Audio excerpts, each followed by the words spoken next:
Құрметті көрермен, эфирде сана мен сапа бағдарламасы. Бүгін бізде қонақта Жанділдә мырза, Әжіғалиұлы Жақыпов. Енді Жанділдә мырза, бізге қонаққа қош келдіңіз. Шындығында да енді айтайық, бұл ерекше қонақ деп айтып отырғаным, құрметті көрермен, бізге енді бір сәті түсіп, осындай Қазақстанға танымал, белгілі бір үлкен жаңалықтың басында тұрған адаммен сұхбаттасу мүмкіншілігі болып отыр. Әрине біз бір сағат көлемінде таратып әртүрлі сауалдар қоямыз. Шындығында да бұл негізгі еңбегіне дегенде атағын мына жерде оқысақ, ол енді бір 10 минут кетеді. Негізгі бір бас бұл кісінің негізгі еңбегінің үлкен басқарып отырған мәселесі бұл Қазақстан медиаторлар одағының бас директоры. Бұл медиатор деген не? Бұл медиаторлық Қазақстанда қалай дамыды? Жалпы өзіне, міне осы жайында бүгін біз құрметті қонағымызбен әңгіме сұхбатты құратын боламыз. Шындығында да, ал енді біздіңше осы үлкен тақырыпқа бармай тұрғанда сізге айтайын дегенім, осы жолға өзіңіз қалай келдіңіз? Жалпы менің білуімше ақпараттардан да сіз тек қана Қазақстанда емес, мына Ресейде де тұрғансыз ба? Осындай бір мәліметтер бар, тарихшы болғансыз ба? Сіз өз сотсыз ба? Бұл өте күрделі нәрсе, өз келеміз. Соқтан мұнаның алдындағы әңгімеге өзіңізге бір бойлап, өзіңіз жайында қысқа біздің мына семейліктерге, мына Абай еліне келіп отырғанда өзіңіз таныстырып өтіңізші. Жақсы, негізі өзім шыққан тегім кіндігімнің қанаққан жер Қызылорда облысы Арал ауданы. Сосын армиядан кейін неге сол заңгер болам деп бет бұрып, осы заң саласын кішкене ұнатып жүрдім мектепте оқығанда тағы. Сол неде Ресейде Саратов қаласында арнайы заңгерлік институт бар, арнайыланған.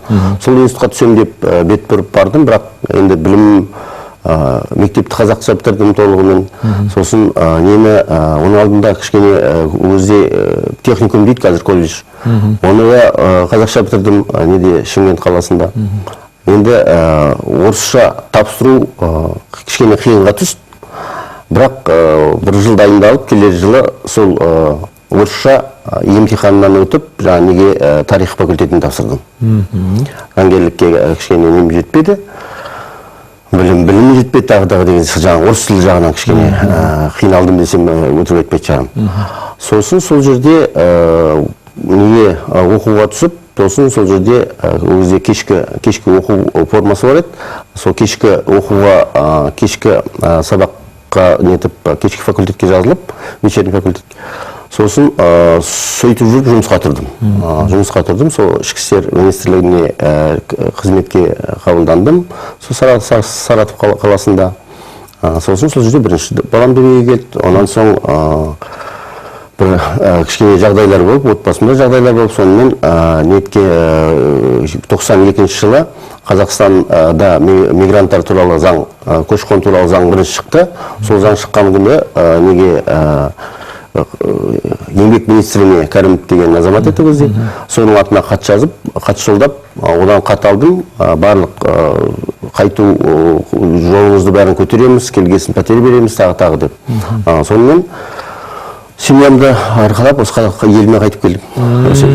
Міне қараңыз, жаңа қысқа ғана айтып отырмын, Жанділдә мырза, мен мынау сіздің бүкіл өткен нәрсені жолыңызды қарап отырсам, енді қазақтың тілімен айтатын болсақ, мына сіздің істеген еңбегіңіз, сіздің мына атақтарыңыз ал, қазақтың қарапайым тілімен айтсақ, атүрк өтеді. Мұны халықаралық деңгейде, соның кейін мынау елбасының үлкен идеяларына байланысты бір жаңа бағыттың басында тұру деген, мен енді білмеймін, ол жауапкершілігі бар, оған бір жау жүректіңіз бар ма? Сол анау абасынан көрініп тұр ғой сіздің тұлғалық.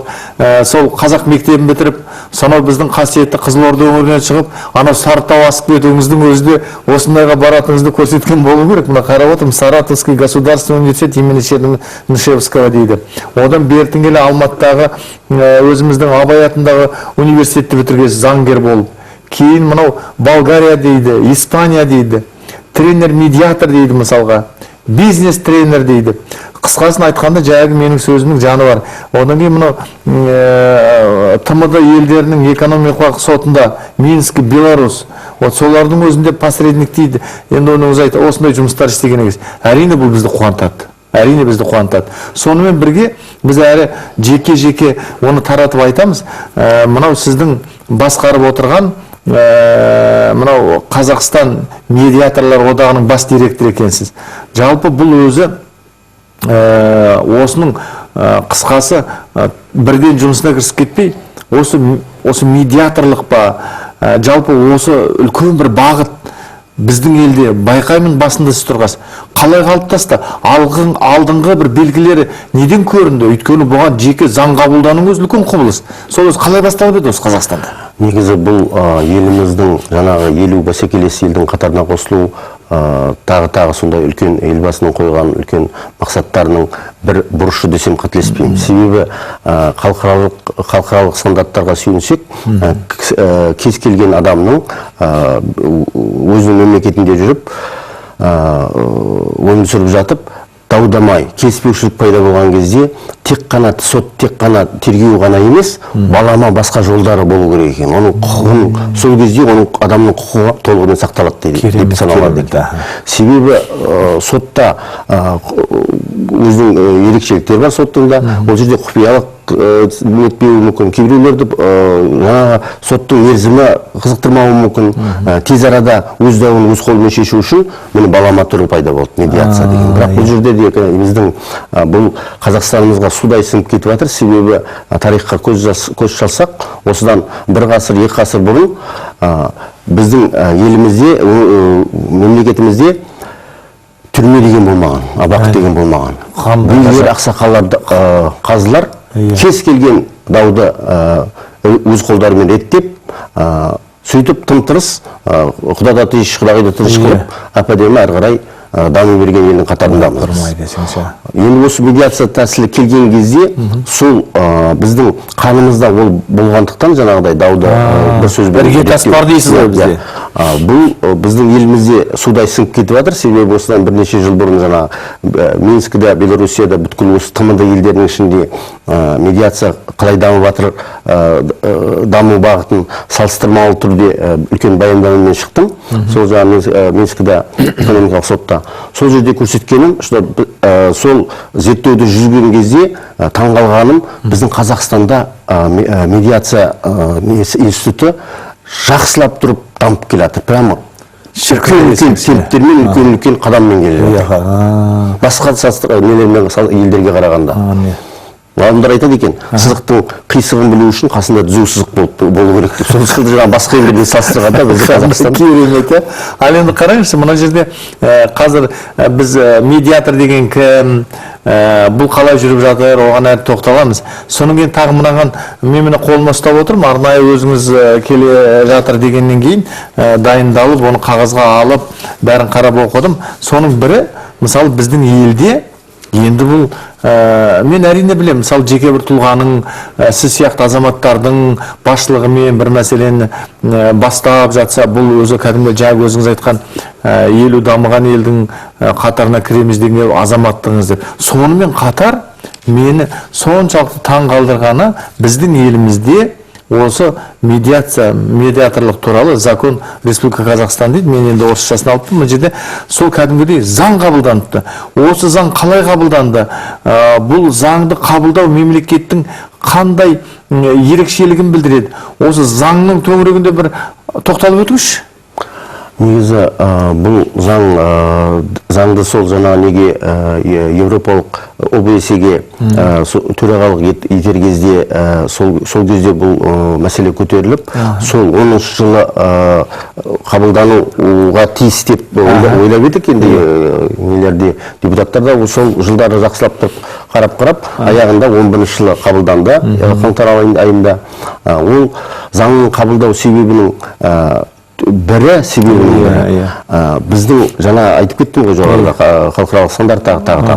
Сонымен қатар кез келген тұлға өз дауы пайда болған кезде, ол дауды маманның көмегімен реттеп алған жағдайда, ол дауды өзі шешкен жағдайда сол шешім нақты шешім болады екен. Басқа бір тұлға емес, сот емес, тергеу емес, тарап ол даудың ішінде өз жүргендіктен, соны өз қолымен реттеген жағдайда медиатордың көмегімен ол шешім нақты шешім болып саналады. Керемет. Сондықтан да осы заңды қабылдау форматында да көптеген сұрақтар көтерілді. Соның бірі осы заңды бітімгерлер туралы заң қыламыз ба деп, мәмлегерлер туралы заң қыламыз ба деген ұсыныстар болды. Алайда медиация туралы Қазақстан Республикасының заңы деп қалдырды. Себебі қазір бізге Қазақстанға Қырғызстан қарап отыр, Тәжікстан қарап отыр, Өзбекстан қарап, олардан қабылданған жоқ. Біз Орта Азияда, Қазақстан осы өңірде біз Қазақстан, біздің еліміз алғаш Азиядағы елдердің бірі болып қабылдап отыр. Керемет. Енді тағы қараңыз, бізге тағы да жауапкершілік. Анау елдер, көрші елдер қарап отыр. Бұл жерде медиаторлар екі аяғын тұрып кете ме, жүгіріп кете ме, дамып кете ме. Біз мықты нәтиже көрсетіп отыр. Соған мен өзім қуанамын. Міне, сондықтан да бұл заңды көрсету мына тәуелсіз елдің өзінің бір дамығандығын байқататын да фактор деп айтуға келеді ғой сіздің.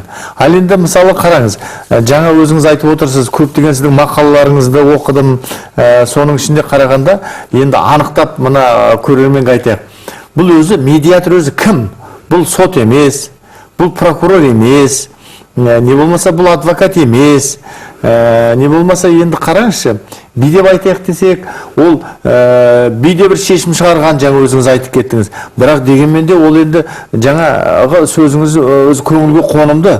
Біздің қазақ елінде осы медиаторлықтың еніп кетуі ұлы далада қаншама сол өзінің мәселесін өзі шешіп, түрме болмаған дегенді айттыңыз. Халық арасында өз ақсақалдар шешкен дегенді айттыңыз. Бұның бәрі маған түсінікті. Сонымен бірге мен анық түсінбей отырғаным, қазір мысалға міне алайық, міне медиатор тұр. Осы медиатордың жерде ол сот емес дедіңіз жаңа. Адвокат емес, прокурор емес дедік, би емес. Медиатор кім ол өзі? Қалай істейді? Мысалы бір мәселе болды дау, жанында медиатор тұр. Соны түсіндіріп беріңізші маған. Негізі медиатор басқа нелерге жаңа өзіңіз айтып отқан тұлғаларға қарағанда, медиатор тұлғасы ол бейтарап адам. Ол ортақ келісімге келтіре алатын маман. Келіссөзді ұйымдастыра алатын маман. Кісімен сөйлесе алатын маман. Кез келген тұлғаның бойында, тұлғаның үш бірдей организмінде, денесінде үш бірдей участок бар. Ол участок адамға бағынбайды. Адамға бағынбайды, қарын бағынбайды, көз бағынбайды, ми бағынбайды. Сол жаңағы дауға қатысушылар, олар да тұлға, олар да адам. Солардың немен жұмыс істейтін маман медиатор. Солар өзінің несіне байланысты біліктілігіне сүйене отырып, соларды дауға қатысқан тұлғаларды басқарып отыратын адам маман медиатор. Бізді шетелдерде үндемес сарапшы дейді. Үндемей отырып, тараптарды ортақ деңгейге келтіреді. Шешіп бересіз. Өзімде бір жеке жағдай не болды, бір медиация не болды, бір таныстарым жүгініп, олардың бір несі бар екен, қарындасы. Ол қарындасы кішкене баласы бар. Сол баласымен бір клиникаға түскен, больницаға жатып шыққан. Бірақ сол больницада, сол емханада көрсеткен ем оған балаға қонбадау деп шешімге келіп, сосын коммерциялық бір басқа бір клиникаға барып жатқан. Коммерциялық клиника айтқан, мынаның диагнозы дұрыс қоймаған, қателесіп кеткен, емдерін дұрыс алмағансыңдар. Біз сіздер емдеп береміз, емдеп берген. Сосын бұл әйел адам, анасы ғой. Өзінің құқығын қорғайын деп жаңа неге жазады, бақылау орталығына жазады, нелердің медициналық қызметті бақылау орталығына. Олар анжақты тексеріп, қателік кетті деп, сол жердегі қызметкерлердің біреуіне ескерту береді, біреуін жұмыстан босатады. Бұл одан ары тоқтамайды жаңағы баланың анасы. Маған ананың шығысымды қайтарып берсін дейді. Кеткен, елге кеткен, дәріге кеткен, тем более ақылы бөлмеге жатқан екен. Айтайын дегенім, сосын жүгінгендіктен мен өзім жұмысын бастадым. Ол кісіден арыз алып, екінші тарапқа жаңағы емхананың басшылығына ұсыныс жасадым. Екеуін құпия жерде кездестірдім, бір кездестірдім, екі кездестірдім, ортақ келісті. Келісімге қол қойды, бір-бірін еще бетіне сүйіп қойды соңында, татуласқан соншалықты. Сосын мен танысымнан сұрамаймын ба? Анау қарындасың не айтты? Мен қарындасым айтты, өмірімде көзбен сөйлесетін адамды бірінші рет көрдім, ол мен туралы. Қандай керемет, медиаторлық құдіреті, әне. Үлкен рахмет. Қараңызшы, бұл енді әңгіме енді қызайын деп тұрған сияқты. Бізден жеке тұлғаларға, не болмаса мынау мектеп дәрежесінде басқаға да әлі таратып айтамыз. Мен бір болсын мынандай сұрақ келіп тұр, бәлкім дұрыс болмаса мен түзетесіз. Мысалы, біздің қазақ елі, оны басқарып тұрған елбасы әлемді мойындатты көп жағынан. Соның бәрін айтпай, біреуін айтатын болсақ, мынау Сирия мәселесі. Вот сонда Сирия мәселесінде мынау дөңгелек столға ешкімді отырғызбай, бірін-бірі көрмей қырылып жатқанда келді. Оған қуанған да болды, сырттан осылар не істер екен дегендер де болды. Бірақ дегенмен осы адамзат баласын қыратын мына сұмдықтан соғыс дегенді бір пәс тоқтатуға мына қазақ елі, оны басқарып отырған елбасы Нұрсұлтан Назарбаев үлкен еңбек етті. Енді бұл халықаралық деңгейде мойындалған мәселе ғой. Осы медиаторлыққа жата ма? Бұл не өзі? Бұл ең үлкен дәрежедегі халықаралық медиацияға жатады. Деуге жатады, елбасымызды толығымен халықаралық медиатор деп айтуға болады. Толығымен болады. Оның алдында да саммит кезінде де елбасы 2010 жылы декабрь айында барлық жаңа Европа ОБС-ға кірген елдердің өкілдерін жинап, ел басшыларын дөңгелек столға жинады. Сол жерде бір-бірін көрісі келмейтін елдер бар. Сол моментке шейін айқайласып жүрген елдер бар. Бір-бірін амандаспайтын елдер бар. Солардың басшылары бір дөңгелек столда отыр. Бір күн, екі күн талқылау, соңында декларацияға бәрі қол қойды. Ол деген қандай дәрежелі, көресіз бе? Дөңгелек столға жинап, бір-бірі жау десек енді қателеспей шығармыз. Бір-біріне жау болып жүрген елдердің басшылары дөңгелек столда елбасы басқарып отыр, дөңгелек столда саммитте отыр. Бұл медиаторлыққа шыдамдылықта керек қой бұнда, мынау қарас? Шыдамдылық керек. Бұл жерде жаңа авторитет дейді ғой, орысша айтқанда. Беделділік. Ол да керек. Себебі қараңыз, Сирия деп отырмыз. Сол соғыста, сол неде қатысты елдердің территориясында емес, біздің елімізде отыр. Біздің елде басқа ел. Тура медиаторлық жұмыс қалды. Медиатордың бөлмесінде дауласушы тараптар кездесті, 1 раунд, 2 раунд, 5 раунд қол қойды. Керемет. Қараңыздаршы, енді құрметті көрермен, сонымен бірге мынандай да сұрақ, бұның енді жаңалық болып отыр. Менің шын айтайын, өзіме жаңалық болып отыр бұның. Енді бұлай естуіміз бар, соған бұлай үңіліп қарамағанбыз ғой. Соны осы медиаторлық жайында осы қабылданатын кезде заң бірнеше жердегі өзі сөзінде елбасы мынандай мәселе айтты. Бұл заңды медиаторлар қабылдау керек. Неге? Өйткені бұл бір жағынан мына соттың соншалықты мол қарауға үлгермей жатқан жұмысын жеңілдетеді дейді. Осы рас па?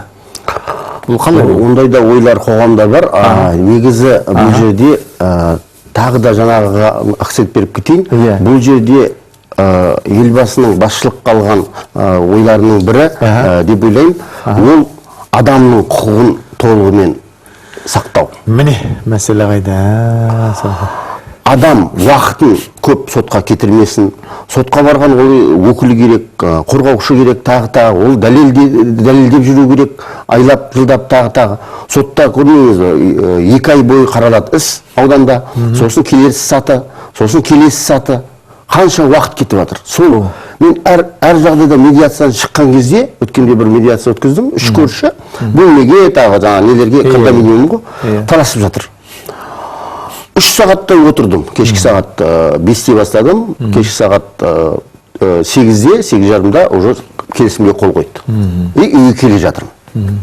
Мен ойлаймын, егер осы медиатор болмағанда, келісім болмағанда, 3 көрші, ертеңгісін амандаспайды. Кешке бір-бірінің қал жағдайын сұрамайды. Есік тарс етіп жауып алады. Сөйлеспейді. Сотқа береді. Сотта жүріп жатқаныз. Неге? медиацияны ұсынған кезде тараптар айтқан, я көрейік, қатысып көрейік деген, сосын мен шақырылдым, сол жерде 3 сағат. Ал егер ол болмағанда, 3 сағат медиатор болмағанда, әрі қарай айлап, жылдап, сотта не бір артық сөздерді айтып Иә. көрмейсіз бе? Бізді осы медиация институтының нелерін сарапшылар айтады. Біздің келісімімізді. Бумага, на котором заканчивается спор дейді. Айқай-шуды қандай керемет. бітіретін қағаз осы дейді. Ал енді сотта міндетті түрде шешім шығару керек қой, жайгіндей. Бір жағын айыптап, бір жағын дұрыстап енді. Екі жағын тең қылып шығару ауырлау ғой, жерде келін кірмейді ол заңында. Сонда мына соттың өзінде де керемет болып отыр ғой. Сол медиаторлыққа барыңыздар деген ұсыныс айтып отыр ғой ол кісілер, да, кей жерде. Қазір сот тарапынан көптеген жобалар жүзеге асырылып жатыр.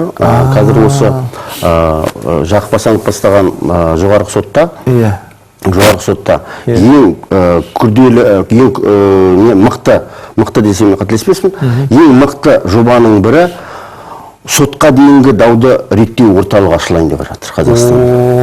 Бүгін ғана түске шейін Қызылордада бірінші несі қойылды, бірінші тасы сол орталықтың әкімімен кездесіп, жоғары соттың өкілдері келіп, сол жерге Қызылорда облысында сол ненің жобаның бірінші несі, жаңағы дом примирения дейді, татуласу үйі.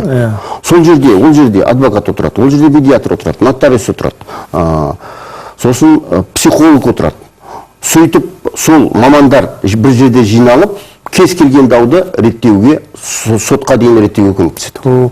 Сіз енді мына жерде мәдениет сақтап отырсыз, осының барлығы мен өзім ойлаймын, Жанділда мырза, сонда сіздердің еңбектеріңіздің бір нәтижесі деп қабылдаймын. Жағы елбасы жайында қандай тамаша айттыңыз. Шындығында ол кісі әрбір тұлғаның, жеке қазақстандықтардың мәселесі тезірек шешіліп барсын деп ана жағы айтып отырғаны, сотқа дейінгі даудамайды шешу керек дегенде, айту тезірек жақсылық болып, осының бәрі жөнделіп кетсін деген мәселе ойдан туып отыр енді. Міне жерде мынандай да бір әңгіме бар мысалға.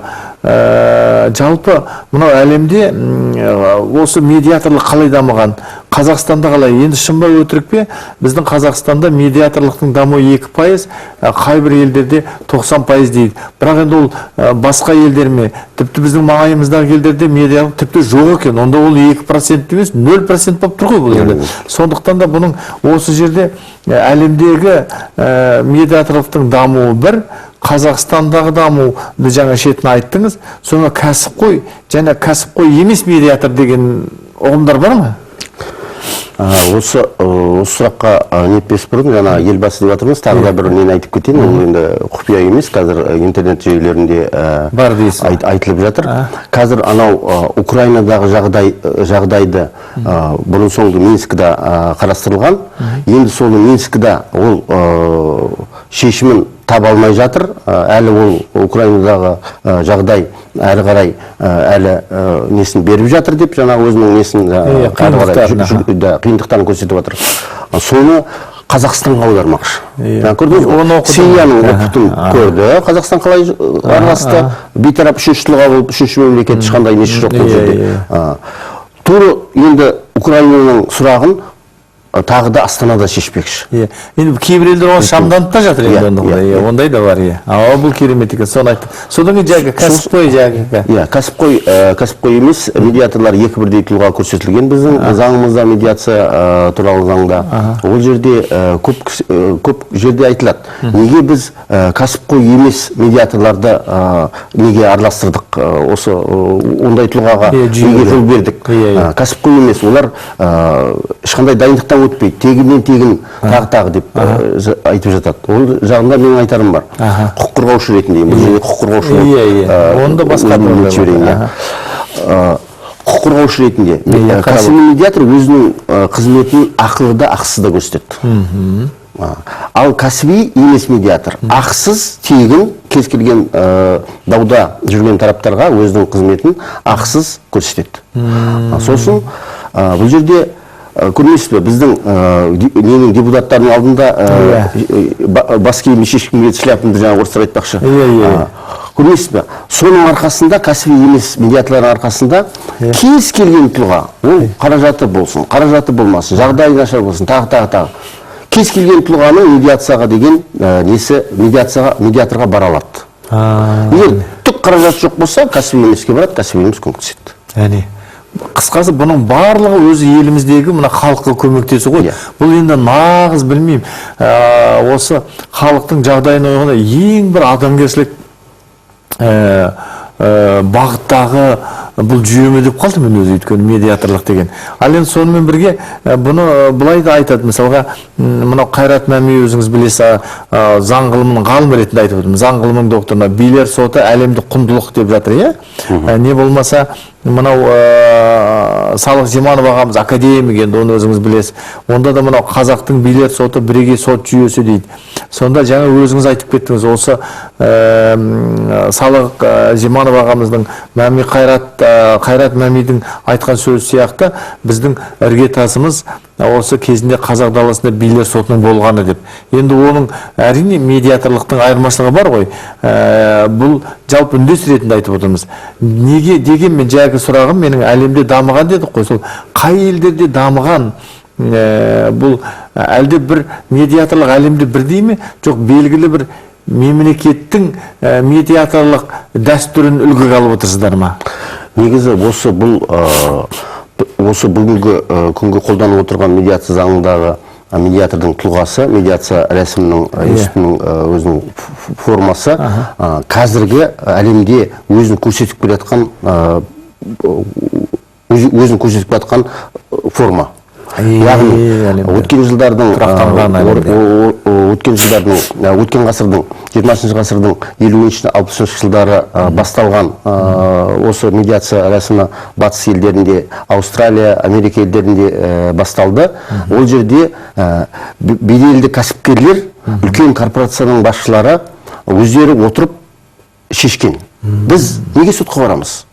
Сотқа қанша қаражат кетеді, уақыт кетеді. Заңгерлеріміз азынан кешке шейін жүргізіп жүреді. Сотта сот шешім шығарады. Шешім шыққанша біздің барлық бизнесіміз тұрып тұрады. Нелері көп. Біздің бизнесімізге кедергілері көп ау деп есептеп, кез келген келісімге соңғы жағына дау пайда болған жағдайда тараптар өздеріне медиатор таңдап, медиация арқылы өз дауларын реттейді. Керемет. Реттемеген жағдайда, реттелмеген сұрақтарды мен ғана сотқа барады деп келісіп отыр дейді, қол қойды. Қандай керемет, міне медиаторлықтың келегесі. Сол елдердің қазіргі күнгі статистикасы медиацияға барған 100 тұлғаның 93-і сотқа деген жолды мүлдем ұмытады. Қандай жақсы, өзінің сұрағын өзі шешіп алды. Міне. Біреу шешкен жоқ. Ол белгісіз. Басқа біреудің шешімі. Ал өзі дауда жүргендіктен оған белгілі, даудың мән-жайының бәрі. Ана тұлғада, ол тұлғада онымен біраз уақыт жүріп осы дауда, сондықтан олардың шығар жолы ең идеальный дейді ғой. Ең мықты жол сол Сонда таңдауға көмектесетін медиатор. Медиатор. Жаңағыны келісімшарттың аяғына қоюының айтуыңыз маған үлкен жаңалық. Қандай керемет. Бұл кәдімгі өзіміз айтқан дамыған елдің бір белгісі ғой тағы да, қараңыз. Енді бұл мына қалай деп айтсақ болады, кәмелетке толған адамдарға байланысты көп мәселе ғой. Бұған қазір тағы да айналып келеміз. Өйткені бұл жай ғана қызық емес, құрметті қонақ. Бұл өміршең дүние ғой. Бұл бүгін менімен сіздерге керек, бүкіл біздің халқымызға керек мәселе ғой мынау деген. Қараңыз, сотқа жеткізбей ағайыншылықпен жағы. Содан кейін бағана мынандай бір сөз бар, мен оған өзім соншалықты қанағаттанбадым, оның керегі жоқ. Мысалы, өйткені онда ұстаз бар, басқа тәрбиешілер бар, керегі жоқ. Мына мектептегі медиаторлық деген әңгіме шығып жүр. Жоқ, әлде бұл алдын ала осында үлкен мәдениетке үйренсін деген нәрсе ме? Жоқ, кәдімгі медиаторлық деген отырғызып қойып мәмілеге келтірсін деген сөз ме? Бұл не бұл? Осыдан біраз уақыт бұрын жоғарғы сот 2013 жылы ұмытпасам, жоғарғы сот үлкен бір халықаралық көлемде кездесу өткізді. Сол кездесуге Германия елінен өкілдер келді. Судьялар келді, медиаторлар келді. Ол жерде судья-медиатор деген ұғым бар. Көп елдерде судья-медиатор деген ұғым бар. Америкада бар.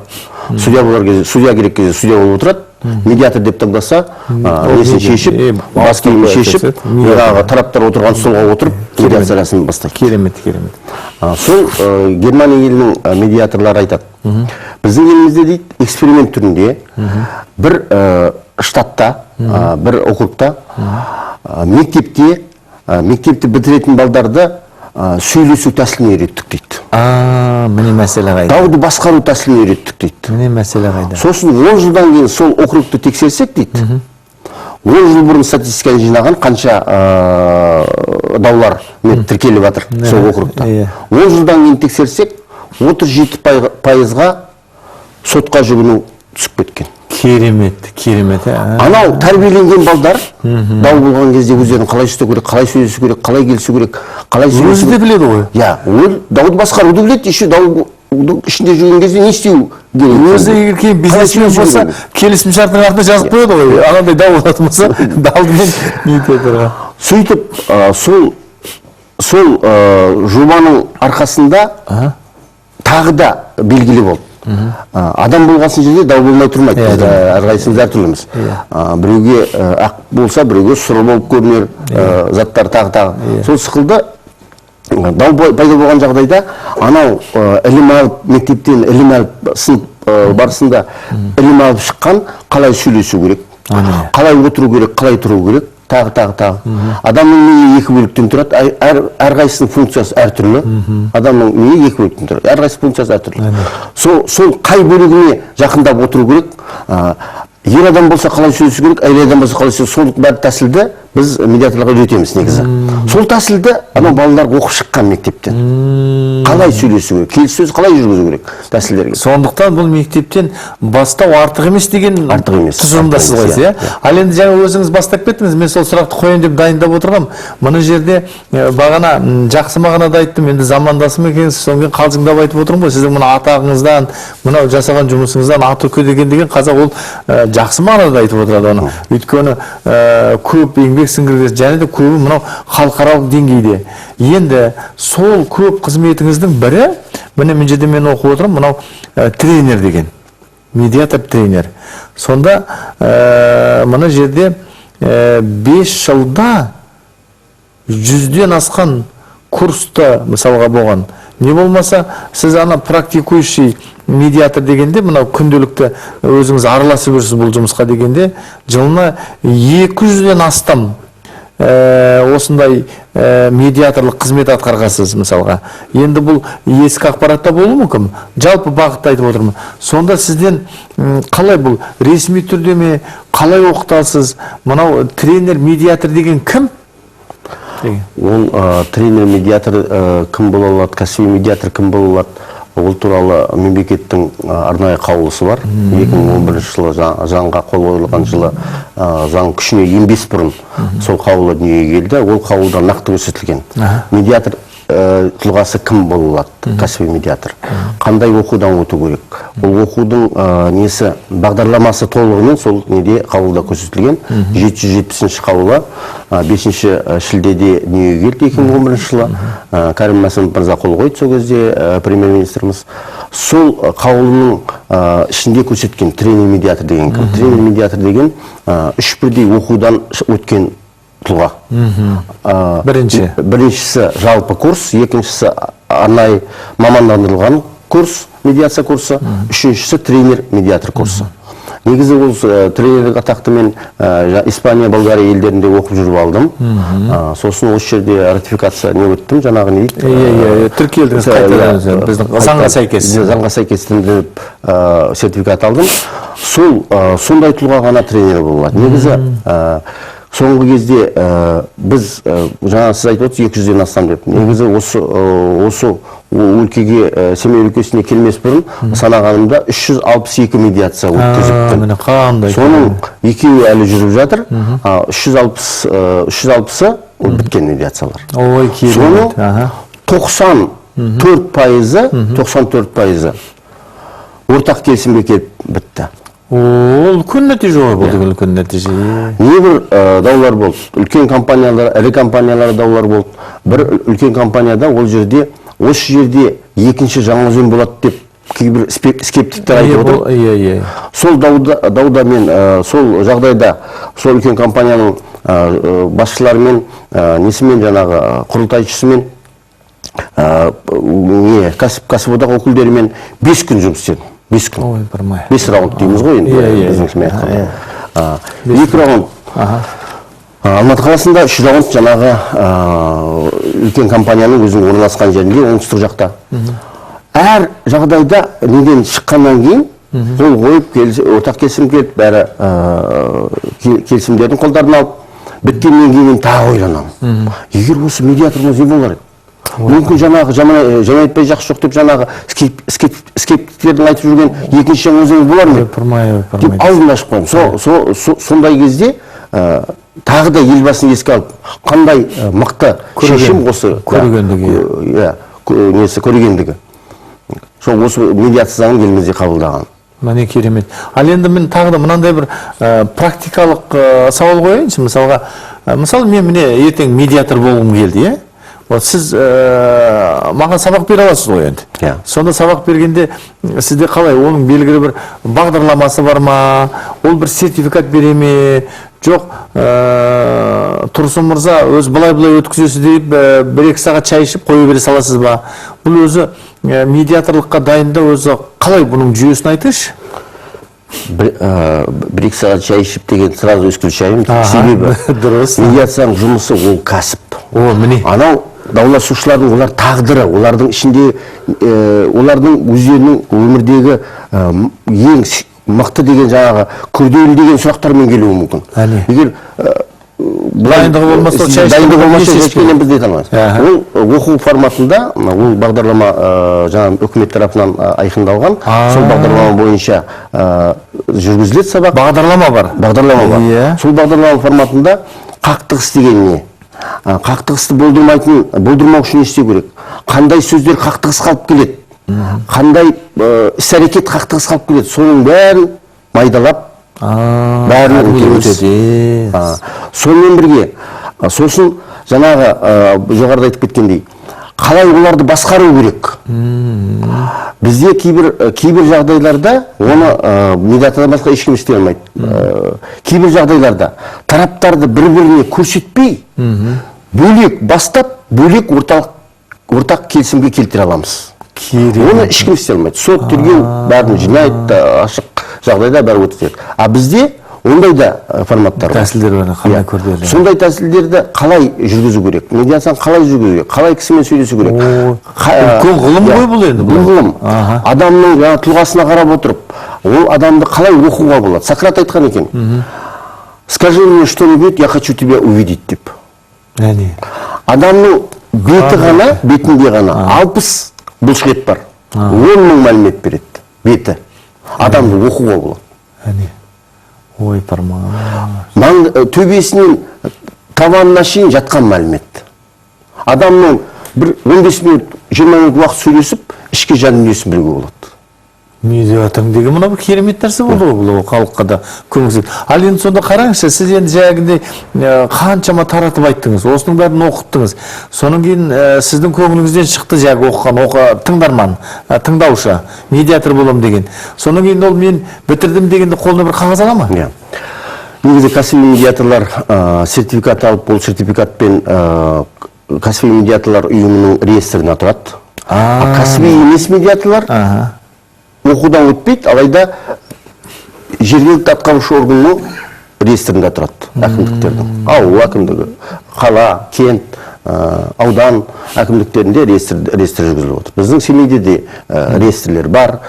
Кеше осы бүгін түске дейін, кешеде осы жердегі халық ассамблеясының ішіндегі кәсіби емес медиаторлармен жұмыс жүргіздім біраз.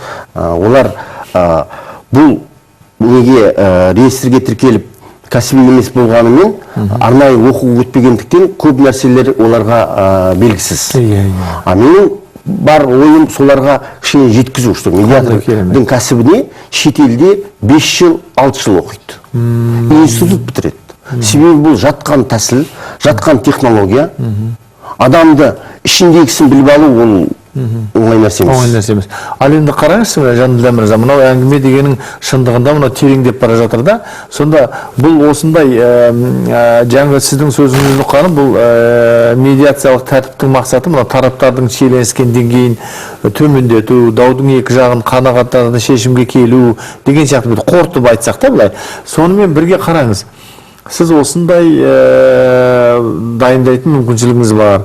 Сонда деймін-ау, шет елдерде тұтас бір институт бітіреді деген.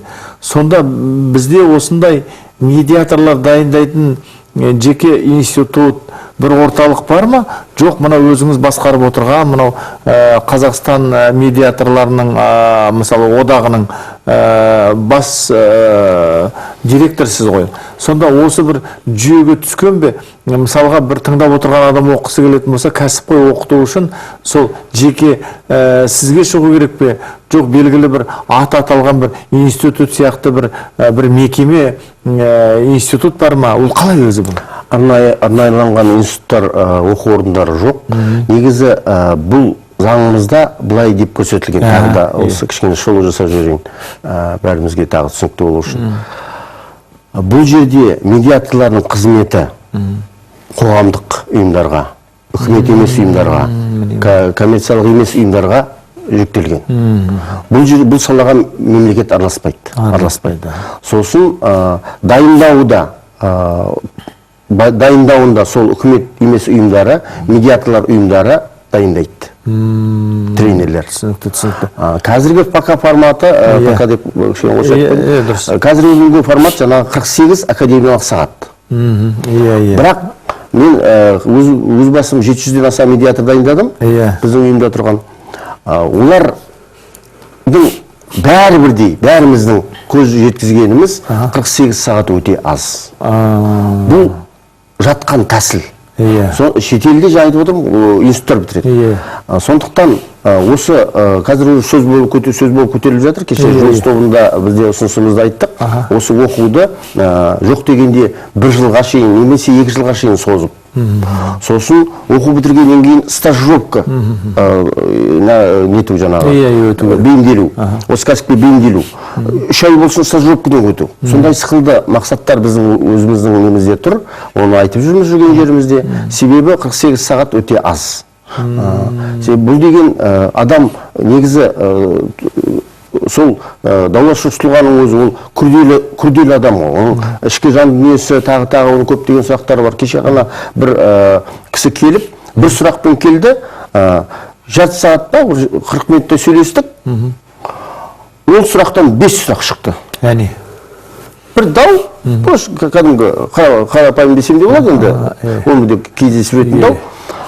Былай қарасаң, бір тақырып, сол дау. А оның бұрыш-бұрыштарын шығарған кезде тыңдап отырып, 5 бірдей негізін шығардық. Сол дау неден шығып отыр? 5 бірдей жағдайдың арқасында мына дау шығып отыр. Соны тұлға айтты. Міне қараңыз. Ал егер сотқа барған кезде тек қана сол жаңағы талап-арыз бойынша ғана қаралынады. Сол талап-арызда не көрсетілді, сол ғана талқыланады, сол бойынша шешім шығарады, артық кете алмайды. Біз медиация барысында бір сұрақпен келеді тұлғалар, бірнеше сұрақты барлық қырынан қарастырады.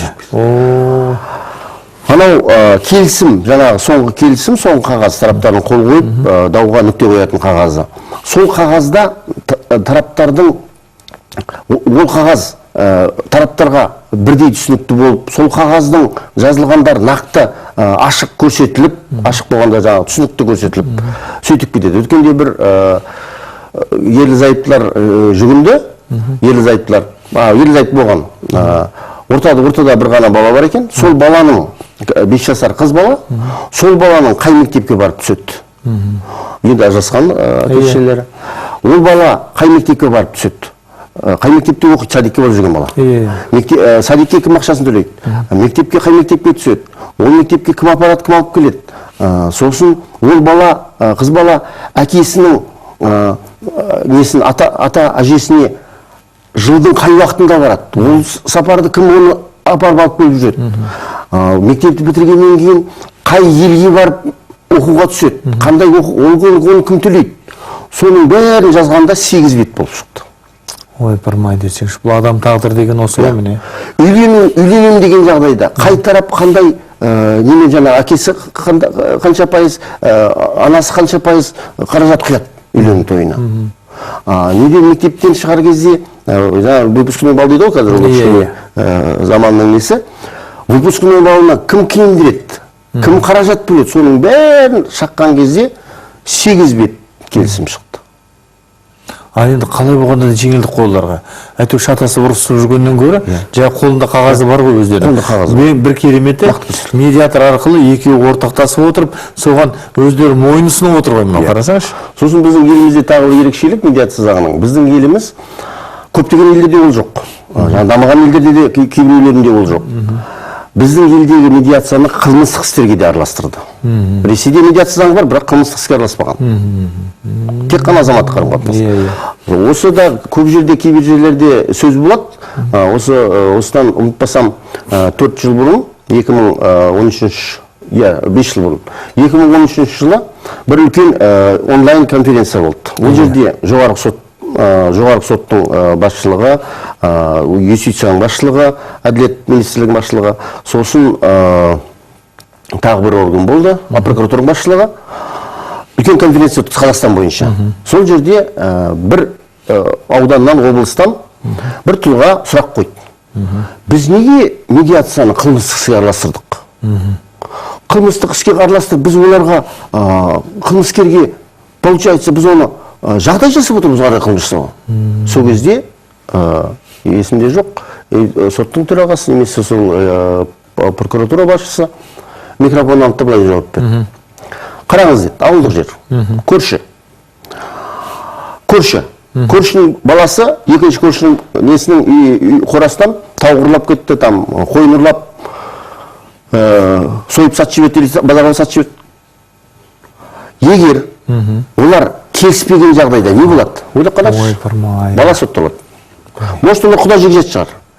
Аралары быт-шыт болады. Сол бізге керек пе деді. Керемет айтылған. Көрдіңіз бе? Сол қылмыстық іске өткенде бір 11 бала қылмыс жасап, біз Қарағанды облысында араласып сот арқылы ортақ деңгейге келді. Сонда айтайын дегенім. Сосын біреулер айтады маған. Олар енді 11 бала ауыр істерге не керегі бар осы медиация? Мен айтамын, сіз білесіз ба, сол 11 баланың ішінде 10 бала бірінші рет жаңағы ала жұптаттаған. Олар қылмысты нетпеген, попытка дейді ғой, сол әрекет кезінде қолға түсіп жауапқа тартылған. Айтамын, сол 10-ның 8-і енді ғана үйленген. Үйінде әйелі бар, кішкентай баласы бар. Қараңыз, егер соларды сотталған жағдайда зардап шегет әйелі, зардап шегет кішкентай баласы, өзі еш уақытта ешқандай дұрыс қызметке орналаса алмайды. Мемлекеттік қызмет жоқ жабық. А медиация арқасында бір рет аттады. Бәрі шешілді. Енді аттады екен деп, оны соттап жүрген жағдайда бүткіл болашағына крест қойылады. Жаңа елбасы айтқандай. Ты корову украл, может договоримся? Ты вернешь эти деньги деп медиатор айтады. Сол сықылды. Бұл жерде қылмыстық іске араласқанның өзіне мен еліміз үшін қуанып отырмын, елбасы үшін қуанып отырмын. Қандай мықты көзқарас? Ой, қандай керемет. Жанында мырза, жәке, мен мына сіз елбасыныкіне еңбегіне қуанып отырсаңыз, бүкіл халықтың өзі таңдап қойған президенті ғой, бүкіл қазақ елін әлемге танытты. Мен шынын айтайын, сонымен бірге сол елбасының идеясын дамытып отырған Жанділда мырза, мен сізге қуанып отырмын. Мына қараңызшы, бір сізге мынандай мысал айтайын. Ал енді сіз осы Қазақстан медиаторлар одағының бас директорысыз, иә? Сонда бұл жаңағы мемлекеттік емес ұйымдарда, басқада. енді бұны былай жасауға келіңкіремей емессіз, енді баяғы әрбір ауданда бір медиаторлық орталық деген бе, бір жүйеге түсіруге, мына сіздің беделіңізбен, мына сіздің тәжірибеңізбен осыны келтіруге болмай ма? Әрбір ауылда жүрген адам ауданда, ауданның орталығында бір жерде Аягөзде медиатор бар екенін білетіндей қылып. Осындай жолға қойылған ба, жоқ бұл болашақтың ісі ме? Негізі бұл жерде тағы бір кішкене сұрақтың ұшы шығып отыр. Негізі медиаторлардың жұмысын жарнама жасау, ол ешқандай мемлекеттік нелерге жүктелмеген органдарға. Алайда біздің өзіміздің ұйымымыз 21 жобаны жүзеге асырдық. Осы 11 жылдан бастап бүгінге шейін 21 жоба. Өткен жылдары Дін істер министрлігі, Азаматтық қоғам министрлігі, Дін істер және Азаматтық қоғам министрлігі 2 айлық жұмысқа бізге үлкен қаражат бөлді. Оны конкурс қылып жариялап, біздің ұйым ұтып алды. 30 миллион теңге болды. 28 миллион 701 деме. Соның 2 айдың көлемінде біз сол кезде тағы да жаңа ресейлік таныстарымыз, әріптестеріміз бар ғой. Олар Жанділер Жигоревич, вас поздравляю, вас снова так поддерживают, так хорошо поддерживают. Енді это же Қазақстан деп қоямын. Қазақ. Олар кішкене қуанып, кішкене етіп қарайды бізге. Надо же, сіздерде қатты жақсы келе жатыр, потому что үкіметтің қолдау. Айтайын дегенім, сондай жобалардың бірінде біз бір 25 секундтық бейнеролик шығардық. Ол жерде Біріккен ұлттар ұйымының Қазақстанда даму бағдарламасы бар, ұйымы, халықаралық ұйым. Сол ұйым қаражат бөліп, сол қаражаттың ішінде, сол жобаның ішінде бейнеролик түсіру керек болды. Қазақша, орысша и орталық телеканалда насихаттау. Сол кезде неткен анықтаған бір жайт, ол сол 24 секундық қазақша, 24 орысша, соны 48 рет бір айдың көлемінде нетіп трансляция жасауға келісе бастадық. Бір каналдың құнын естіген кезде құлап қоздадық. Сосын екінші бір канал тауып алдық. Ол да орталық каналдардың бірі. Оның рейтингі енді екінші орында тұр. Сол 48 рет айналдыру үшін жарты миллион теңге төледік. 500 мың теңге. Ойпырмай, енді ыңғайсыз. 48 секунд, 48 рет. Сол, енді мен аттарын айтпай қой, соның басшысы, сонда осы медиатордың керек екенін біліп, соған бір медиаторлық қызмет көрсете алмады, соның қызық. Мынау енді Жанділда Әжіғалиұлы, шіркін-ай десеңізші, мынау жаңа қызық келе жатыр, құрметті көрермендер. Шындығында мен мынандай мәселе, оны қазір айтам, бір түйін 5-10 минут уақытымыз бар. Бірақ мына сіздің алдыңызда бір кітап тұр. Ол не қылған кітап, соны айтып өтіңізші. Бұл елімізде, біздің еліміздегі ең алғашқы оқулық. Медиация негіздеріне кіріспе деген оқулық. Бұл оқулықта нелердің редакторлардың бірімін. Бұл жерде Нұрлан Кенжебекұлы Елімбетов бастаған авторлар, Дос Көшім Азамат, сосын мен және конфликтолог неміз бар, медиаторымыз Бақыт Дәулетхан қызы деген. Осы топ бастаған авторлар осы неге алып келдік. Негізі бұл жерде билерді салып қойғанымыз тағы талқылап отырған. Бұл жерде кішкене өзіміздің тарихымызға кішкене шолу жасап, тарих арқылы бүгінгі заманның медиациясына, қазіргі медиация институтының несіне пішінін алып келдік. Бұл жерде шетелдікте тәжірибелер көрсетілген. Сол қазіргі енді ойланып жүрген бір неміз, ойланып жүрген осы авторларымыз, тағы беделді азаматтар ойланып жүргеніміз. Қазақстандық медиатордың форматы қандай болу керек? Ол үш тілді білетін болу керек па? Ол салт дәстүрді білетін болу керек па? Барлық этностардың тағы. Қандай болу керек? Сол бізді қазір ойландырып жүрген. Үлкен бұл ғылыми бағыт екен. Енді біз не дейміз? Жанділда мырзаға айтамыз, шындығында да мен көрермен бір мәселені ұқтым мен өзім. Сіздер де тыңдап отырсыздар ғой. Жалпы өмір болғысын әртүрлі жағдай болады. Одан ешкім қашып құтылмайды. Сондықтан бастарыңызға әрине қиындық түспесін. Бір әртүрлі жағдай болған жағдайда жаңа біздің қазір айтады қонағымыз осы семейге келіп отырғаны, осында да бұл кісінің ашып отырған сала жүйесі бар екен. Сол медиаторлыққа шығып, өзіңіздердің мәселелеріңізді шешіп алуға тырысыңыздар. Әртүрлі қиын жағдайды шешудің бұл керемет дамыған, өркениеттің жол екенін көрсетіп отыр. Сондықтан да біз не айтамыз? Жәке, мынау сізге үлкен рахмет. Мынау енді сіз шын мағынасында бұл біздің тәуелсіз қазақ елін жаңа бір деңгейге көтеретін саланың басында жүрсіз. Біз сіздің ісіңізге сәттілік тілейміз. Бірақ дегенмен де сіз мына бүгін қара шаңырақ қазақтың мынау Абайдың еліне келіп отырсыз.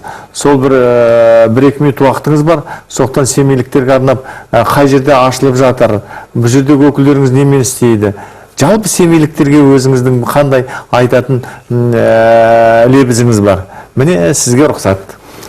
Негізі, енді мен оны тексеріп көрген жоқпын, бірақ айтады екен, Қытай елінде әр 10-шы адам медиатор деп.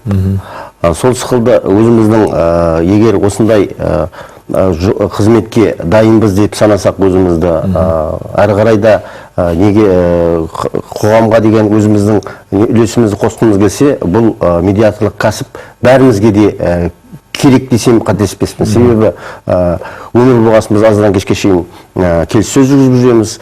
Сондай жағдайларда әдемі кез келген сұрақты әдемілеп реттеу үшін ол сондай тәсілге үйрену керек деп өз басым санаймын. Негізі осы Семей өлкесіне келген басқа бағыттарымның бірі ол осы жерде Қазақстан Халық Ассамблеясының ішінде бізге арнайы бөлме бөлініп, жағдай жасалынып, сол бөлмеде барлық медиаторға керек жағдай жасалынған, компьютер, техника тағы. Сол бөлмеде аптаның 5 күнінде кез келген сұрақтарымыз бойынша тегіннен тегін кеңес алып, тегіннен тегін нелер ұсыныстар алып деген сықылды қалай дауларды реттеу керек, сондай мүмкіншілігіміз бар осы қаладағы Халық Ассамблеясының ішінде. Сонымен қатар сол кабинетті ашуға байланысты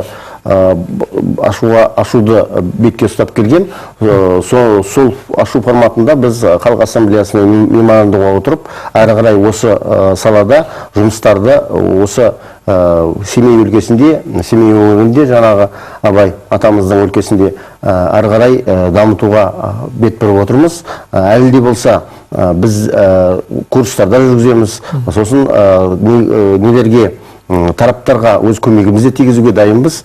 Бейбітшілік өмір тілеймін бәрімізге. Көп рахмет, ағамызға рахмет. Осындай кездесу ұйымдастырып отырған аман есен, еліміз тыныш болып, аспанымыз ашық болып, өлкемізді қуантып, елімізді қуантып жүре берейік. Ой, Жанділда Әжіғалиұлы, сізге үлкен рахмет. Аңғы жақсылықта кездесейік. Құрметті көрермен, мына бізге келіп өзінің ойымен бөліскен, жаңа бір бағытты бастаған Жанділда мырзаға, отбасына, еліне береке тілейік. Келесі кездескенше қош сау болыңыздар.